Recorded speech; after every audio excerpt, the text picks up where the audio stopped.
আপনারা সকলেই জানেন যে আজকে দুটি সংগঠনের তরফে নবান্ন অভিযানের ডাক দেওয়া হয়েছিল, পশ্চিমবঙ্গের ছাত্র সমাজ এবং সংগ্রামী যৌথ মঞ্চ। কালকে দুটি সাংবাদিক বৈঠক আমরা করি। আমরা এই দুটি সাংবাদিক বৈঠকের মাধ্যমে আপনাদের জানাই এবং এই দুটি সংগঠনকেও আমরা জানিয়ে দিই যে তাদের এই নবান্ন অভিযান অবৈধ। মাস্কট স্পিন কন্ট্রোল ল্যাবের পরীক্ষায় এটি প্রমাণিত। কেয়াসেট আলোপেক্স পেন্টা অ্যাক্টিভ নতুন চুল গজাতে সাহায্য করে, চুল পড়া বন্ধ করে। Keyaseth alopex penta active 10 hair fall প্রবলেমের একমাত্র সলিউশন। বেআইনি এবং দুটি যে প্রোগ্রাম আছে তার কোনোটিরই অনুমতি আমরা দিইনি। কেন দিইনি, কেন অবৈধ, সেই ব্যাখ্যায় যাচ্ছি না। সেটা কালকে বিস্তারিত ব্যাখ্যা আমরা দিয়েছি এবং ওনারা অনেক দেরিতে করে যে মেল পাঠিয়েছিলেন তার উত্তর আমরা দিয়েছিলাম।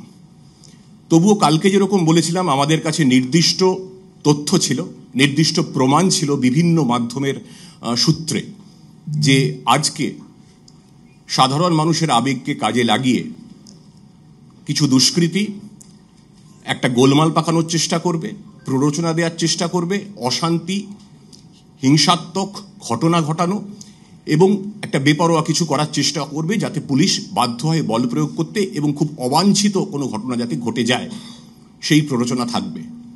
আমাদের সেই আশঙ্কা আজকে অনেকটাই সত্যি হয়েছে। এই যে নির্দিষ্ট ইনপুট ছিল তার ভিত্তিতে গতকাল থেকে আজকে সকাল অবধি পুরো রাজ্য জুড়ে বিভিন্ন প্রান্তে প্রায় 25 জনকে আমরা গ্রেফতার করেছি। আরও অনেককে আমরা ডিটেন করে জিজ্ঞাসাবাদ করেছি। আমাদের কাছে বিভিন্ন সূত্রে, বিভিন্ন হোয়াটসঅ্যাপ গ্রুপ, ফেসবুক চ্যাটস, আরও আমাদের ইন্টেলিজেন্স যেসব মেকানিজমস আছে তার মধ্যে থেকে আমরা জানতে পেরেছিলাম, আপনারা জানেন আজকে গতকাল রাত্রে 4 জনকে গ্রেফতার করা হয়েছে হাওড়া স্টেশন থেকে। এরা লাশ ফেলে দেওয়ার কথা বলছিলেন, সুনির্দিষ্ট পরিকল্পনা করছিলেন। যাদের আমরা গ্রেফতার করেছি অস্ত্র নিয়ে, বোমা নিয়ে, অস্ত্র মানে আগ্নেয়াস্ত্র, অস্ত্র নিয়ে, বোমা নিয়ে, গুলি নিয়ে আজকে এইখানে একটা অশান্ত পরিবেশ তৈরি করার পরিকল্পনা ছিল এবং সেই ব্যাপারে সমস্ত তথ্য প্রমাণ, অকাট্য প্রমাণ আমাদের হাতে রয়েছে এবং নির্দিষ্ট সময় সেগুলো সব প্রত্যেকটি আমরা আপনাদের সঙ্গে শেয়ারও করব। এই দুষ্কৃতীদের আমরা ধরে তাদের আমরা অ্যারেস্ট করেছি এবং তাদের বিরুদ্ধে প্রয়োজনীয় আইনানুগ ব্যবস্থা হবে।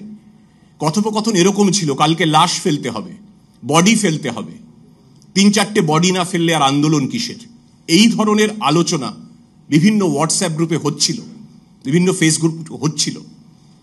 সেটা আমরা পেয়েছি এবং তার ভিত্তিতে আমরা সুনির্দিষ্ট অ্যাকশন নিয়েছি।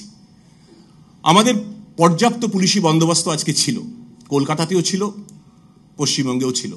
নবান্ন অভিমুখী সমস্ত রাস্তায় আমরা ব্যারিকেড করেছিলাম, কারণ সংরক্ষিত এলাকায় কোনো ধরনের জমায়েত বেআইনি।